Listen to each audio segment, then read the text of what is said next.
रामायण और महाभारत ये सिर्फ किस्से कहानियां नहीं हैं, ये तो हमारी संस्कृति की जान हैं। पर हम इनके बारे में सच में कितना जानते हैं? चलिए आज कुछ मजेदार सवालों से अपने ज्ञान को परखते हैं, देखते हैं हम कहां तक पहुंचते हैं। तो सवाल यही है, हम इन महान ग्रंथों को कितनी गहराई से समझते हैं? क्या हमारा ज्ञान बस सुनी सुनाई बातों पर है या हमें तथ्य भी पता है? आइए आज इसी का पता लगाते हैं। हमारी पहली चुनौती है रामायण से जुड़ी हुई एक ऐसा महाकाव्य जो त्याग और धर्म की एक अनोखी मिसाल है। तो पहला सवाल भगवान श्री राम के परिवार से ही जुड़ा है। भगवान श्री राम के पिता का नाम क्या था? आपकी ऑप्शंस हैं जनक, दशरथ, भीष्म या धृतराष्ट्र। सोचिए जरा। और सही जवाब है ऑप्शन बी, दशरथ। अयोध्या के वही महान राजा जो अपने वचन निभाने के लिए जाने जाते थे, भले ही उसकी कीमत उन्हें अपने सबसे प्यारे बेटे से बिछड़ कर चुकानी पड़ी।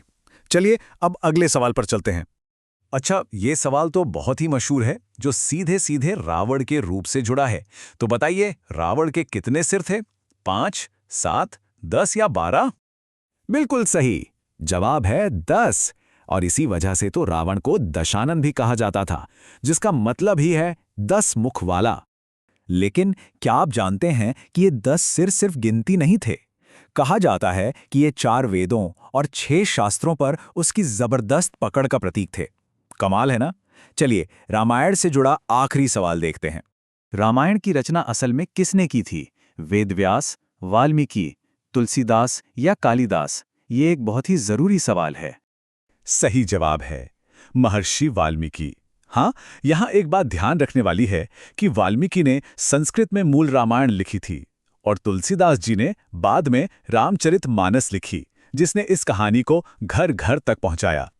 तो चलिए अब रामायण से आगे बढ़ते हैं और महाभारत की दुनिया में चलते हैं।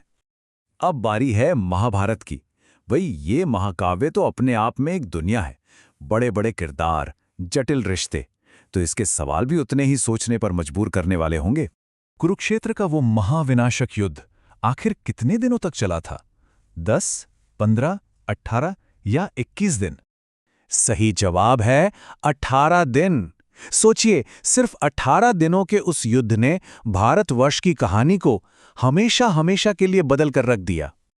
वैसे एक मजेदार बात बताऊं, महाभारत में 18 का ये आंकड़ा बहुत खास है। युद्ध 18 दिन चला, इसमें 18 अक्षौहिणी सेनाएं थीं, और तो और श्रीमद् भगवद गीता में भी 18 ही अध्याय हैं। चलिए अगला सवाल देखते हैं। महान धनुर्धर अर्जुन, उनके गुरु कौन थे? भीष्म, द्रोणाचार्य, भगवान कृष्ण या फिर विदुर? और इसका सही जवाब है द्रोणाचार्य।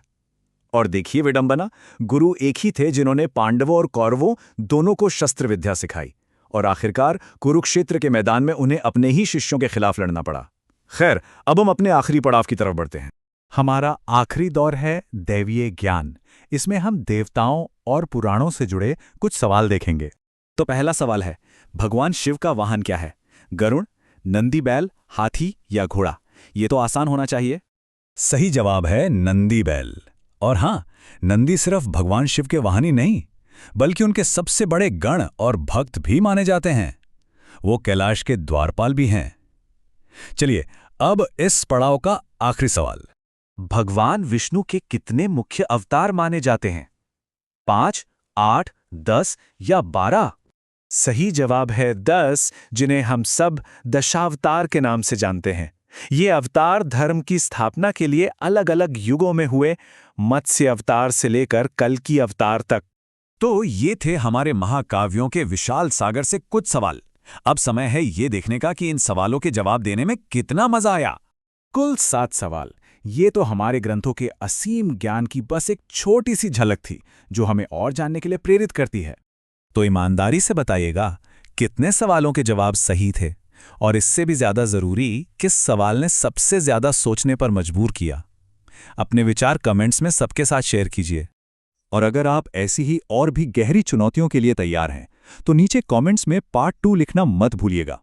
तब तक ये सोचते रहिए, क्या इन प्राचीन कहानियों के सभी रहस्य हम कभी जान पाएंगे? मिलते हैं अगले पड़ाव में।